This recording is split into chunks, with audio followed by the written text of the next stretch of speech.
All right, Hank, I gotta turn you off real quick there, Bubba. Shut this thing down.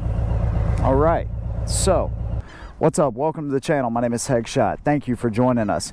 Today, I want to go over a few basic things. So if you're getting into motorcycles, you want to get one, depending on who you are and what your experience level is like will determine how much you actually know. So I'm just going to assume that you know nothing about specifically cruisers, and we're going to do it kind of in like a part series. So we're going to start today with the controls, startup, you know, some of the basic things, and then we'll move to clutch and shifting and how the gears work, and all that kind of stuff. And the idea is hopefully to help some new riders that are coming into this thing.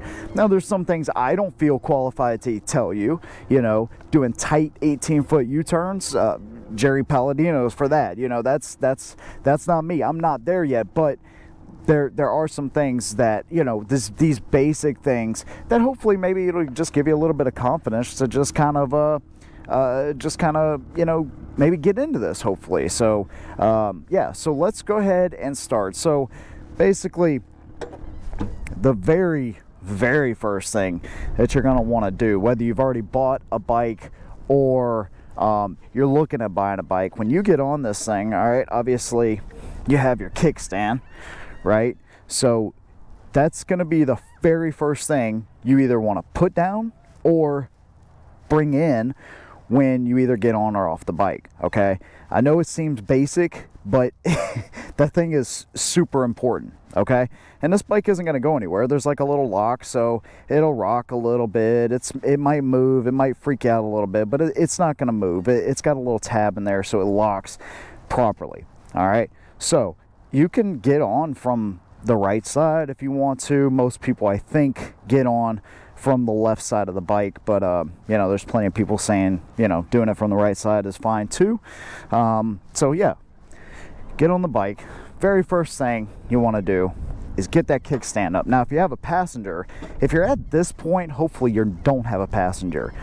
If you do have a passenger though, I would leave that kickstand down just to make sure, you know, kind of brace yourself, hold the front brake, get both feet on the ground, and let them get on first and then move the kickstand up. But generally speaking, kickstand, want to have that up. I forgot that one time, and it didn't affect me on a right-hand turn, obviously, but man, it scared the crap out of me on a left-hand turn. Okay, so just keep that in mind. The kickstand's very important.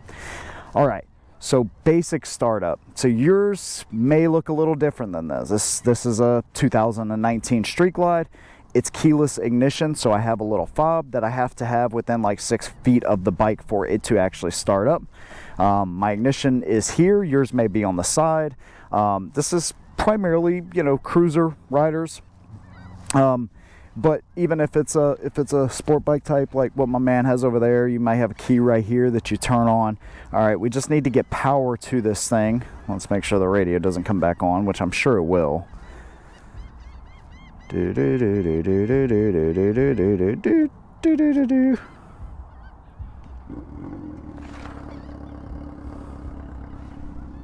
All right, so it's off. So now I have at least my gauges and everything.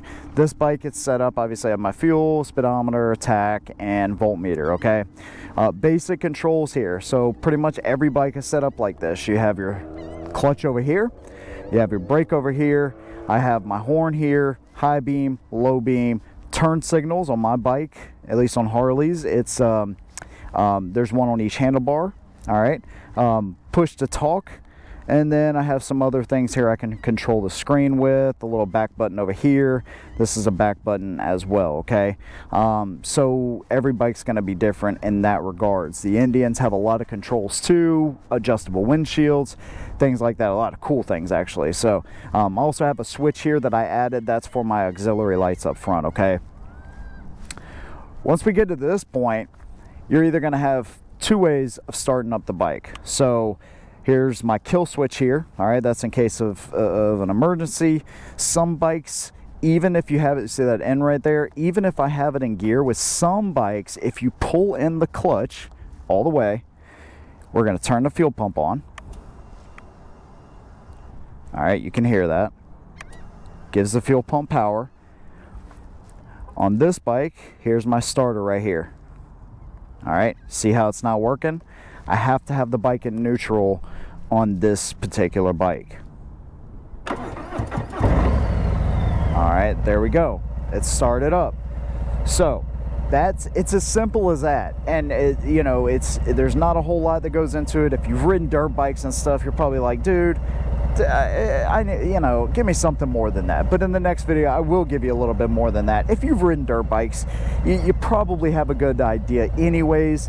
I think the biggest transition probably there is understanding, well, you know, you guys have a good understanding of different terrains and things. I guess it really amounts to more weight, riding in traffic, things like that. Sand and things that can really be problematic on the road, not so problematic on the dirt.